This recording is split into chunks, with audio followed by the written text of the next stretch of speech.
terpegang semua ini slide-nya. Slide yang 4.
Baik, kita mulai ya.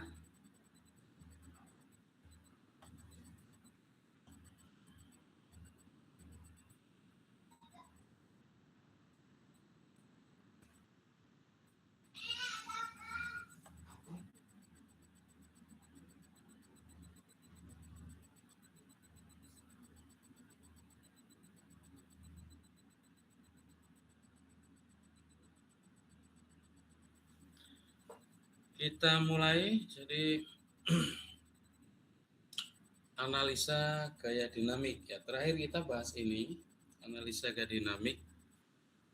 Jadi sebelum kita masuk ke langkah-langkah penyelesaian daripada gaya dinamik, yang perlu dipahami bahwa konsep dasar analisa gaya dinamik ini menggunakan prinsip dari hukum Newton yang kedua pada prinsipnya ya. Jadi hukum Newton yang kedua itu menyatakan bahwa suatu benda kalau dia digerakkan oleh gaya sebesar F, maka akan menghasilkan percepatan sebesar A atau gaya berbanding lurus dengan percepatan. Nah, itu konsep gaya hukum Newton yang kedua. Tapi itu berlaku secara umum. Sementara dalam analisa gaya dinamik, ada persyaratan dari percepatan. Ya, ada persyaratan dari percepatan bahwa percepatan harus bekerja pada titik pusat massa.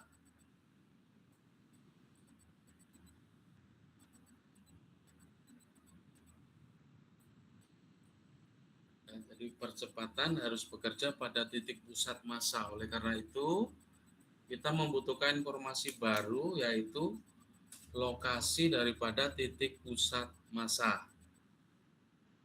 Jadi kalau kita punya benda,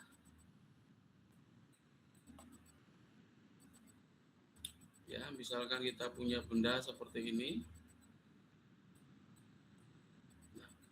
benda itu dia memiliki titik pusat massa, ya, memiliki titik pusat massa yang lokasinya kalau dia homogen maka dia akan berada di tengah-tengah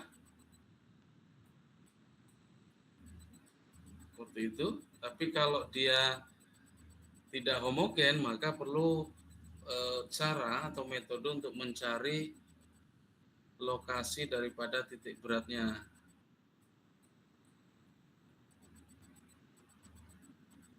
Metodenya bisa menggunakan matematis, bisa secara percobaan, bisa juga menggunakan alat bantu software ya. Contohnya yang sekarang lagi marak itu adalah SolidWorks. Nah, kalau kita masukkan gambar ke dalam SolidWorks, maka SolidWorks akan mengidentifikasi geometri dari gambar, kemudian menemukan lokasi titik pusat massa.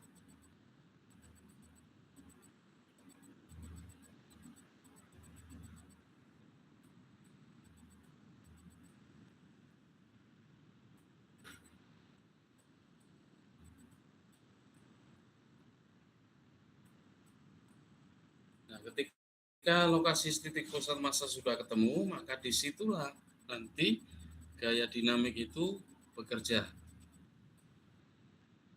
Jadi kalau benda-benda yang independen, misalkan benda meluncur di atas lantai, maka kalau dia didorong oleh gaya yang menyebabkan dia meluncur, maka akan menghasilkan percepatan yang nilainya adalah gaya itu sendiri dibagi dengan massa daripada benda.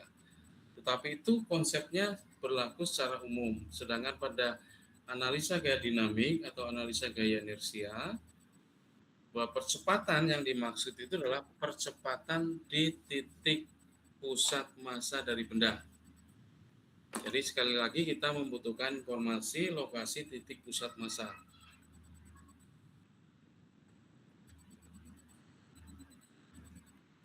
Nah, pada pembahasan ini kita tidak membahas lokasi titik pusat massa, tapi kita akan masuk langsung bagaimana kita menganalisis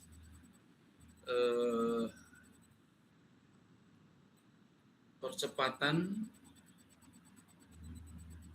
dari sebuah benda, di mana benda itu terangkai dengan benda yang lain dan berfungsi dia mentransmisikan apakah itu putaran, daya, torsi, dan yang lain-lain. Jadi benda yang kita maksud di sini bukan lagi benda independen, tapi benda yang terangkai dalam satu sistem mekanisme yang kita sebut dengan istilahnya mesin seperti itu.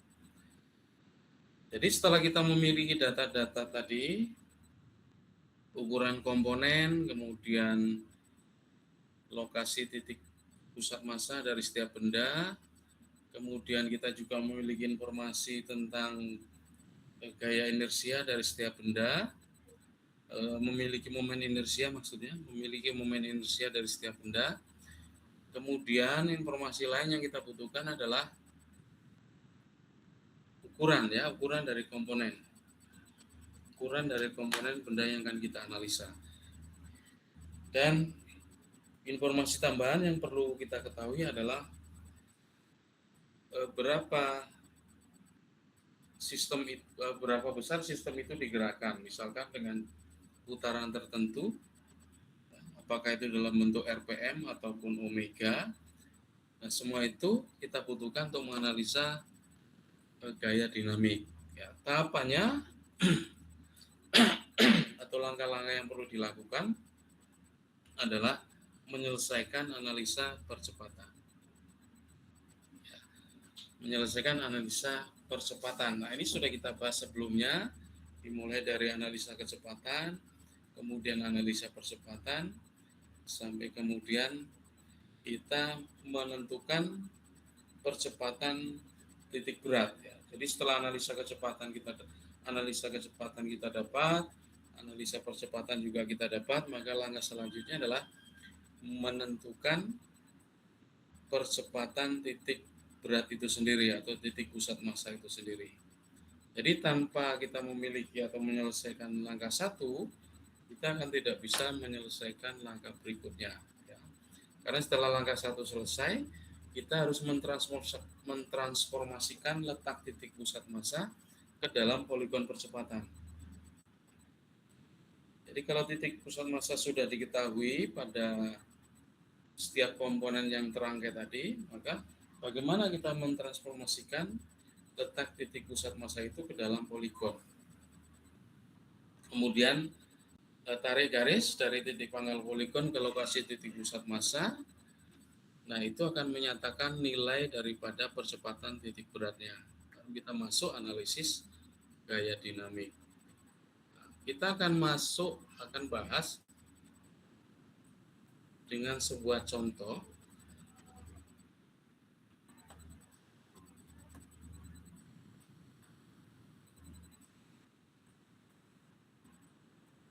Kita akan analisa sebuah contoh.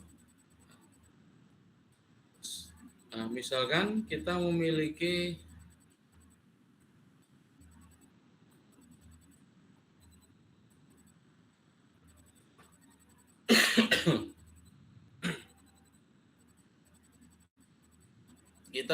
kasus seperti ini ya. Ini ada kasus mekanismenya adalah mekanisme 4 batang. 3 batang yang bergerak dan 2 batang yang diam. Batang yang diam ini kita anggap sebagai 1 batang. Maka ini kita sebut sebagai mekanisme 4 batang. Nah, tahap pertama yang harus dilakukan adalah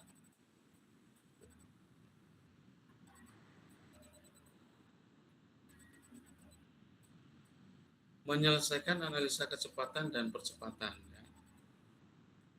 Jadi setelah analisa kecepatan dapat, kita menyelesaikan analisa percepatan. Selesaikan analisa percepatan, seperti langkah 1 dan 2, nanti endingnya adalah menghasilkan analisa percepatan, poligon kecepatan, poligon percepatan ya. Tahap 1 analisa kecepatan, tahap 2 analisa percepatan, nanti kita dapatkan hasil adalah poligon percepatan. Langkah berikutnya adalah mentransformasikan lokasi titik pusat massa. Jadi setiap benda ini batang 2 dia punya titik pusat massa, sebut saja dia G2. Batang 3 punya titik pusat massa G3. Batang 4 punya titik pusat massa di G4. Selanjutnya kita identifikasi lokasi titik pusat massa G2. Titik pusat massa G2 itu antara O dengan B. Oleh karena itu, pada poligon percepatan, kita perlu mengidentifikasi titik B. Nah, titik B itu ada di mana? Titik B itu adalah titik di ujung antara vektor AB normal ditambah AB tangensial. Ya, AB normal ditambah AB tangensial. Karena AB normal di sini percepatan omega 2-nya ini konstan, maka ini akan menghilangkan percepatan tangensial daripada titik B. Oleh karena itu, yang berlaku untuk titik B ini adalah percepatan normal. Oleh karena itu, titik B ada di ujung percepatan normal. Ini adalah percepatan percepatan normal di titik B. Maka ujung dari AB ini adalah titik B itu sendiri. Setelah titik B, ini ada batang batang BC ya. Batang BC itu adalah antara B dengan C. Antara B dengan C berarti titik C itu adalah akumulasi dari percepatan titik C terhadap titik B, yaitu percepatan titik C terhadap titik B normal dan percepatan titik C terhadap titik B tangensial ya. Jadi dia ada di ujung percepatan AB terhadap C tangensial. Kita lihat tangensialnya. Tangensialnya ini adalah A normal C terhadap B ditambah A normal C terhadap B. Ini A normal C terhadap B ditambah A normal C tangensial terhadap B. Jadi yang ini. Maka titik C-nya akan ada di ujung sini. Ini adalah titik C. Nah, selanjutnya kita hubungkan titik O ke titik B ini dan titik B ke titik C. Kemudian yang terakhir adalah titik O ke titik C. Nah, jadi setelah A ke B, B ke C, baru yang terakhir adalah O ke C. Ya. Setelah itu baru kita identifikasi transformasikan G2. G2 itu adalah antara O dengan B. Antara O dengan B. Posisinya dia lebih dekat ke O. Berapa lebih dekatnya? Nah, Anda bisa lakukan pendekatan OG2 dibagi panjang total sama dengan G2B dibagi panjang total. Nanti ketemu perbandingannya di situ. Nah, misalkan ketemu perbandingannya O2 G2, misalkan ketemu perbandingannya adalah 1:3. Maka Anda gunakan perbandingan 1:3 tadi, kemudian dikalikan panjang dari vektor AB. Ya. Jadi panjang dari vektor AB dikalikan 1/3, disitulah letak G2. Disinilah letak G2. G2 ya, letak G2 di situ. Kemudian G3 itu antara P dengan C, lebih dekat ke C sedikit ya. Maka dengan cara perbandingan tadi kita sudah tentukan titik AG3 di lokasi ini. Dan yang terakhir adalah O4C atau AG4, posisinya antara O4 dengan C, lebih dekat ke C. Setelah dikalkulasi menggunakan perbandingan tadi, kita dapat lokasi AG4-nya ada di sini. Selanjutnya, Anda lihat gambar yang sebelah kanan, kita tinggal hubungkan titik O ke titik AG2,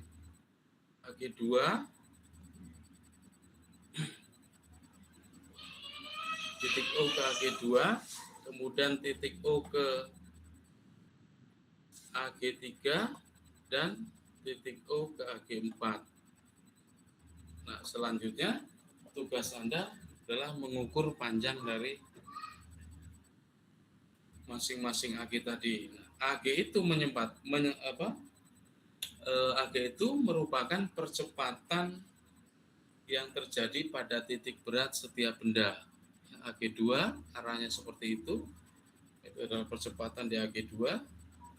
Kemudian AG3 percepatan di batang 3, arahnya seperti itu, artinya dia memotong daripada sumbu batang 3. Kemudian AG4 dia juga memotong sumbu batang 4. Jadi kalau kita plot nanti akan seperti ini arahnya. Kemudian yang AG2 dia akan lurus searah batang ini. Dan AG3 dia akan memotong sumbu batang 3 seperti ini. Nah, itu nanti plot selanjutnya ya. Kita lanjut ke slide berikutnya.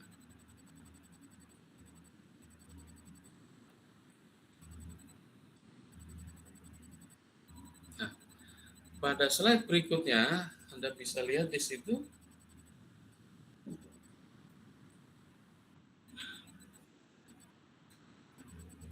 arahnya, arah G2 adalah ke sini.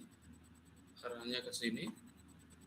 Ya, sesuai dengan gambar tadi. Nah, kalau percepatan AG2 itu kita kalikan dengan massa daripada benda 2, maka kita akan mendapatkan besar gaya resultan yang menggerakkan batang 2. F2 sama dengan M2 dikalikan AG2. Nah, sementara gaya inersia adalah kebalikan daripada arah F2. Ya, oleh karena itu gaya inersia daripada batang 2 atau FI2 itu arahnya ke atas seperti ini. Ya, melawan F2. Itu adalah gaya inersia atau gaya dinamik pada batang 2. Nah, kita tinjau untuk batang berikutnya.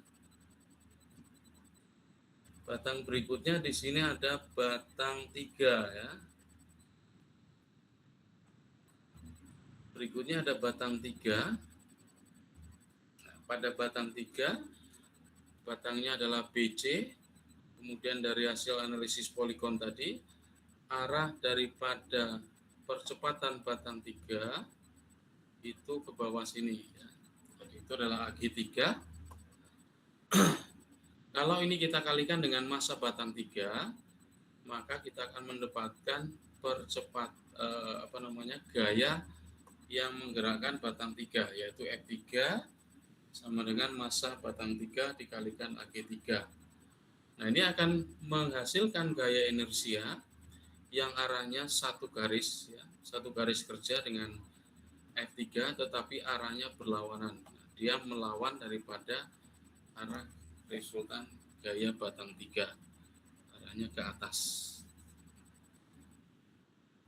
Kemudian kita lihat batang 4.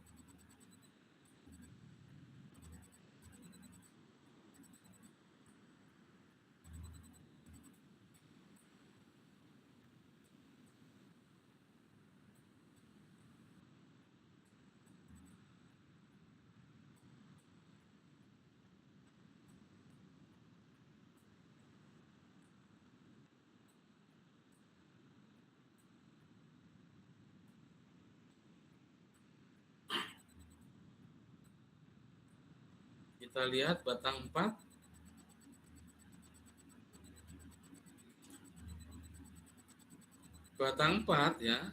Jadi jangan dilihat ininya gambarnya, tapi lihat coretan saya. Batang 4 tadi menghasilkan percepatan AG4 arahnya ke sini. Ya. Menghasilkan percepatan AG4 arahnya ke bawah seperti itu. Maka kalau dikalikan dengan massa daripada batang 4, maka kita akan dapatkan F4 sama dengan massa batang 4 dikalikan percepatan batang 4 dan arahnya dia menuju ke atas, melawan ya. Nah, itu untuk konsep arah daripada gaya dinamik ya.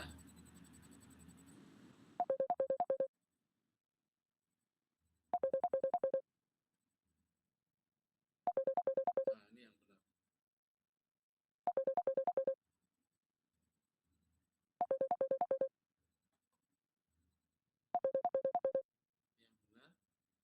Yang benar. Jadi AG4 arahnya ke bawah sini, kalau dikalikan dengan massa batang 4 dia akan menghasilkan gaya resultan F4. Dan ini akan dilawan oleh gaya inersia ya sebagai penyimbangnya, maka akan menghasilkan gaya inersia batang 4 yang nilainya sama dengan batang 4 tetapi arahnya berlawanan.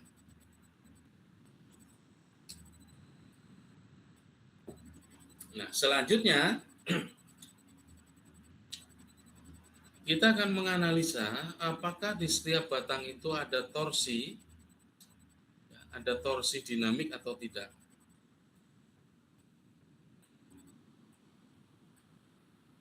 Apakah di setiap batang ini ada torsi dinamiknya atau tidak. Nah, kita akan lihat ini.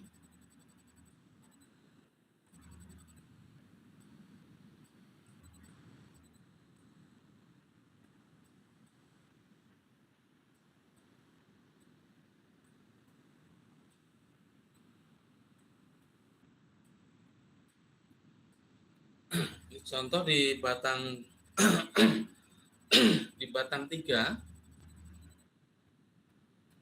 Contoh di batang 3. Nah, kenapa tidak di batang 2? Karena di batang 2 arah daripada gaya inersia ataupun gaya resultannya dia searah dengan sumbu daripada benda 2. Oleh karena itu, karena dia bekerja searah dengan sumbu, maka di situ tidak bekerja namanya momen puntir dinamik ya. Berbeda kalau dia crossing ya. Untuk batang 2 tadi, batang 3 kan crossing dia. Nah, karena dia crossing, maka dipastikan bahwa di batang 3 itu akan bekerja yang namanya torsi dinamik. Akan bekerja yang namanya torsi dinamik. Bagaimana cara menentukan torsi dinamiknya? Ini yang perlu kita lakukan bahwa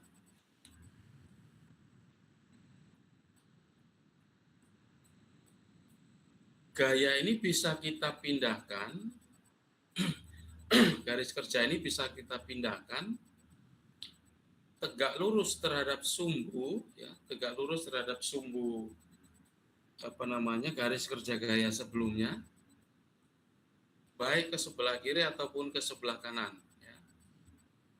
Baik ke sebelah kiri ataupun ke sebelah kanan. Baik di sebelah sejajar di sebelah kanannya ataupun sejajar di sebelah kirinya. Contoh pada batang 3 ini sejajar di bawah garis kerja gaya sebelumnya atau di atas garis kerja gaya sebelumnya ya. Jadi kalau kita pindahkan berapa kopelnya ini sehingga dia menyebabkan gaya dinamik. Nah, ya, secara diagram benda bebas kita bisa gambarkan. Kita gambarkan misalkan bebas dulu lingkaran di sini. Jadi garis kerja gaya untuk F3 kita pindahkan dulu ke sini. Ya, otomatis nanti akan menghasilkan torsi dinamik yang arahnya juga melawan daripada torsi resultan yang dihasilkan ya. Nah, kenapa dia disebut torsi ya? Karena di sini ada momen ya, lengan momen di sini. Jadi kalau kita kalikan F3 dikalikan dengan lengannya yaitu H3, maka akan menghasilkan Fi3 dikalikan dengan H3 juga. Nah, oleh karena itu H3 karena apa namanya F3 ini sudah kita ketahui, demikian juga F3 untuk inersianya juga diketahui, maka dari hubungan ini, dari hubungan momen ya, di mana T3 sama dengan F3 dikali H, atau TI3 adalah FI3 dikalikan H, maka dari sini kita bisa mendapatkan berapa kopel yang menyebabkan momen pada batang 3, yaitu H3 sama dengan TI3 dibagi F3, atau I3 dikalikan alfa 3 dibagi M3 dikalikan AG3 ya. Jadi torsi dinamik itu selain bisa diukur dengan secara matematis seperti ini, bahwa torsi pada batang 3 juga bisa dilakukan dengan pendekatan momen inersia dikalikan dengan percepatan sudut batang 3 ya. Jadi momen torsi inersia pada batang 3 ya, atau TI3 itu bisa kita cari dengan pendekatan I3 ya, I3 dikalikan dengan alfa batang 3. I3 dikalikan alfa batang 3. Sehingga dari hubungan ini kita bisa mendapatkan berapa kopel yang menyebabkan momen terjadi pada batang 3. Demikian juga kita bisa cek untuk batang yang lain. Ya, misalkan batang 4, apakah batang 4 ada momen torsi inersia atau momen torsi dinamik? Ya. Kenapa? Karena arah daripada gaya inersia atau gaya resultannya itu crossing atau memotong daripada sumbu benda. Oleh karena itu, dia akan menghasilkan momen dinamik atau momen torsi dinamik yang nilainya, pertama langkahnya ada dulu gambar lingkaran di situ, kemudian pindahkan gaya tadi masing-masing ke atas atau ke bawah bersinggungan dengan ujung daripada lingkaran dengan jarak H4, dan syaratnya dia harus tegak lurus ya, harus tegak lurus dengan apa namanya, atau persis sejajar F14 yang kita pindahkan dari sini harus sejajar. Demikian juga yang bawah, yang merah ini juga harus sejajar dengan garis kerja gaya AG4 atau F4. Nah, setelah itu Anda bisa cari berapa nilai H4-nya dengan korelasi yang ini, dengan hubungan yang ini. Jadi kalau tidak bisa diselesaikan dengan persamaan yang atas, artinya Anda butuh informasi yang lain, yaitu momen inersia batang 4 dikalikan percepatan batang 4. Nah, kalau ini sudah ketemu ya berarti oke.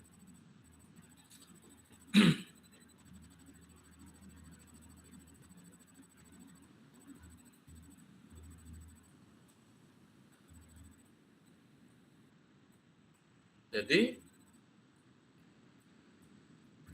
kalau ini sudah ketemu ya sudah selesai, itu langkah daripada analisa gaya inersia. Nah, contoh lain Anda bisa selesaikan nanti. Ini ada contoh kasus 1, ada contoh lagi kasus 2 ya.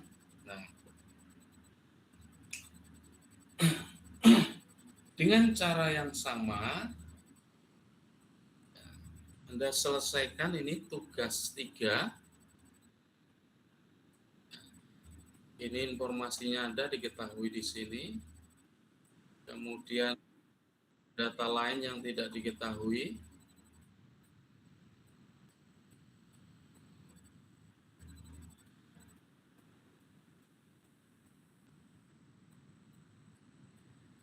Untuk data lain yang tidak diketahui, itu abaikan saja. Ya. Jadi kalau nanti kalkulasinya ketemunya adalah kalkulasi akhirnya nanti ketemunya adalah sekian dengan variabelnya adalah momen inersia di tiap batang. Contohnya misalkan 8 I4 atau 13 I3 dan seterusnya.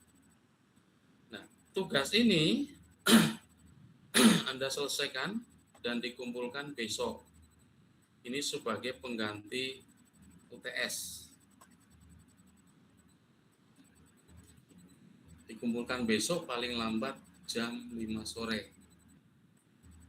Ini sebagai pengganti UTS. Ada pertanyaan, silakan. Untuk pengerjaannya dikerjakan di kelas kertas apa, Pak? Di kertas supaya nggak di A4 ya. Di A4 biar ukurannya sama. Ya baik, Pak. Terima Di kasih. A4 nanti dikumpulkan secara kolektif. Kalau saya masih di kampus, berarti bisa langsung saya terima. Kalau enggak, anterin ke rumah.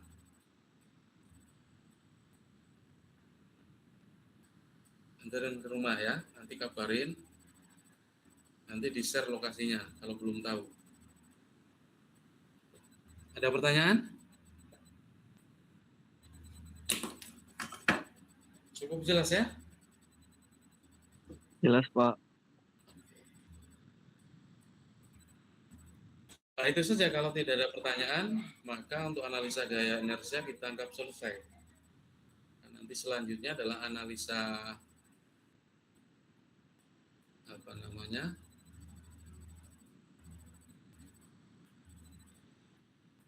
balancing. Yang berikutnya adalah analisa gaya statis ya. Dari gaya inersia ke gaya statis, baru nanti balancing sama flywheel.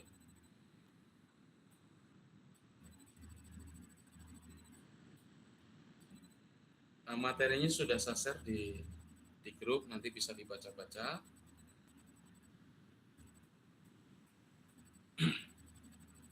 Kalau tidak ada pertanyaan, ya kita selesaikan kuliahnya sampai sini.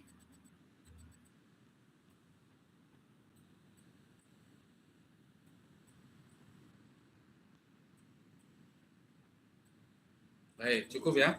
Cukup Bapak, tidak ada Baik, pertanyaan. terima kasih. Kita cukupkan dulu untuk kuliah sore ini. Kemungkinan nanti ada kuliah tambahan online juga. Kemungkinan besok nanti akan di-share jadwalnya. Terima kasih. Sampai ketemu. Assalamualaikum warahmatullahi wabarakatuh. Waalaikumsalam warahmatullahi wabarakatuh. Terima kasih, Pak.